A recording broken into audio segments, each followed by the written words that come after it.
Dikarenakan kami dari kelompok itu untuk mata kuliah bahasa sesi 043 yang beranggotakan Agra Subra, Arina Ella Azra, Raisa Rasidi, Sania Tasila, dan Dila Suparta. Kami akan memaparkan presentasi kami yang berjudul simulasi akibat paparan konsumsi sumber dan dampaknya pada yang dijelaskan pertama kali oleh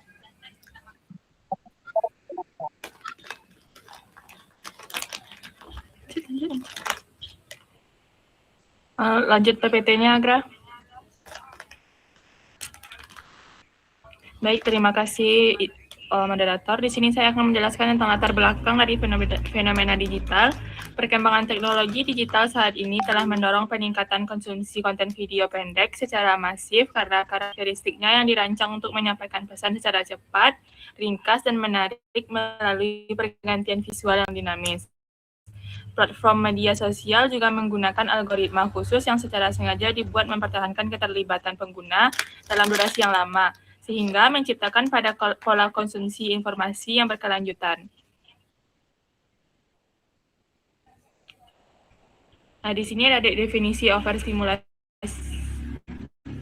Baik, di sini ada definisi overstimulasi kognitif, yang dimana overkognitif adalah kondisi saat otak menerima rangsangan sensorik yang sangat intens dalam waktu singkat, sehingga beban informasi melampaui kapasitas memori kerja manusia. Fenomena ini dipicu oleh karakter video pendek yang cepat dan repetitif, yang membombardir sistem saraf tanpa memberikan jeda untuk memprosesan mendalam. Akibatnya, otak mengalami kelebihan beban kognitif yang menghambat kemampuan untuk menyeleksi, mengintegrasi, dan menyimpan informasi ke dalam memori jangka panjang secara efektif. Sekian materi yang saya paparkan, saya kembalikan kepada moderator. Baik, terima kasih kepada rekan saya Rasya. Selanjutnya materinya akan disampaikan oleh rekan saya Ulya. Kepada Ulya disilakan. Baik, terima kasih moderator. Selanjutnya adalah mekanisme neuropsikologi atau sistem reward. Nah, pada bagian ini kita membahas mekanisme neuropsikologi, khususnya sistem reward di otak. Nah, secara sederhana, ketika kita menonton video pendek seperti di TikTok atau di Reels, otak kita akan melepaskan dopamin, yaitu zat kimia yang menimbulkan rasa senang. Masalahnya, dopamin ini dilepaskan secara berulang dan cepat, karena video-videonya itu pendek dan terus berganti. Akibatnya, otak jadi terbiasa dengan kepuasan instan. Nah, lama-kelamaan kita jadi sulit menunda kesenangan dan cenderung ingin hal-hal yang serba cepat. Dampaknya, fungsi eksekutif otak menurun, seperti kemampuan untuk fokus lama, merencanakan sesuatu, dan mengerjakan tugas yang membutuhkan usaha besar. Itulah kenapa banyak orang merasa susah fokus saat belajar atau mengerjakan tugas yang panjang. Selanjutnya, dampak terhadap perhatian dan memori. Kita masuk ke dampak video pendek terhadap perhatian dan memori. Konsumsi video pendek yang berlebihan terbukti menurunkan rentang perhatian atau attention span. Kita jadi lebih cepat bosan dan sulit fokus dalam waktu yang lama. Selain itu, cara kerja otak juga berubah. Dari yang harusnya memproses informasi secara mendalam, justru jadi dangkal, dikarenakan informasi yang diterima terpotong-potong dan instan. Hal ini melemahkan memori kerja otak kita, sehingga kita menjadi kesulitan menghubungkan informasi baru dengan pengetahuan lama. Akibatnya, banyak orang jadi sulit memahami materi yang kompleks. Kemampuan berpikir kritis menurun, dan kurang reflektif dalam menyikapi informasi.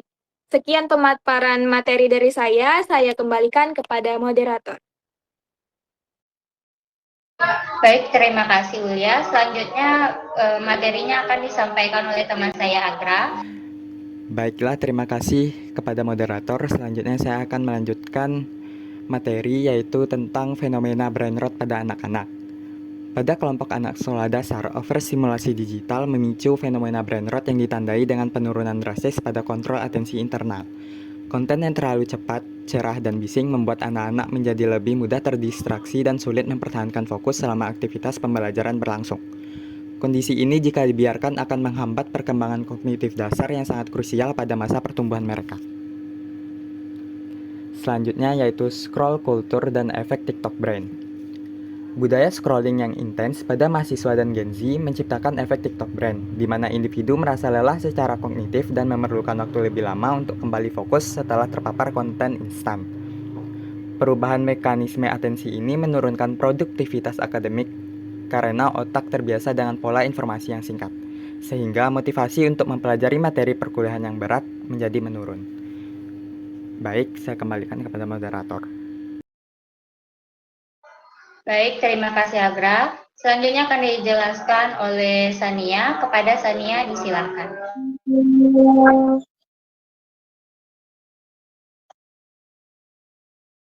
Tolong PPT-nya. Terima kasih. Selanjutnya ada materi tentang strategi mitigasi dan solusi. Yang pertama ada manajemen diri. Manajemen diri dilakukan melalui pembatasan durasi harian dan pengaturan jadwal penggunaan media sosial untuk memberikan otak jeda dari bombardir stimulus visual. Dengan meregulasi waktu layar secara mandiri, pengguna dapat memulihkan keseimbangan kognitif dan melatih kembali kemampuan memori kerja agar tidak terus bergantung pada hiburan instan. Yang kedua adalah literasi digital. Literasi digital diperlukan agar individu menyadari dampak algoritma terhadap fungsi otak serta mampu menyaring konten yang bersifat overstimulatif atau berkualitas rendah.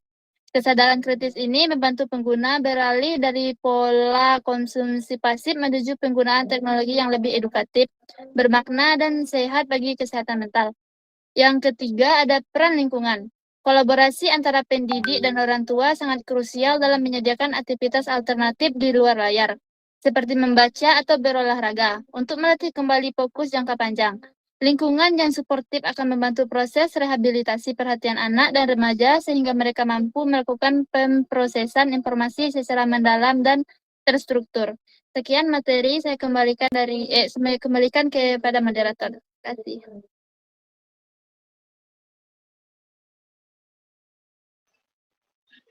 Baik, terima kasih kepada rekan saya Sania dan rekan-rekan saya yang lain yang sudah mempresentasikan hasil karya tulis ilmiah kami yang dijadikan PPT. Selanjutnya saya akan memaparkan kesimpulan dari presentasi kami pada kali ini, yaitu di mana paparan video pendek yang berlebihan terbukti mengganggu fungsi eksekutif, perhatian dan memori pada berbagai tingkatan usia. Dampak negatif ini dapat diminimalkan dengan mengelola media yang bijak, serta kolaborasi yang baik antara individu, orang tua, dan pendidik. Tentunya kesadaran untuk meregulasi konsumsi digital adalah kunci utama untuk menjaga kesehatan kognitif di era informasi instan saat ini.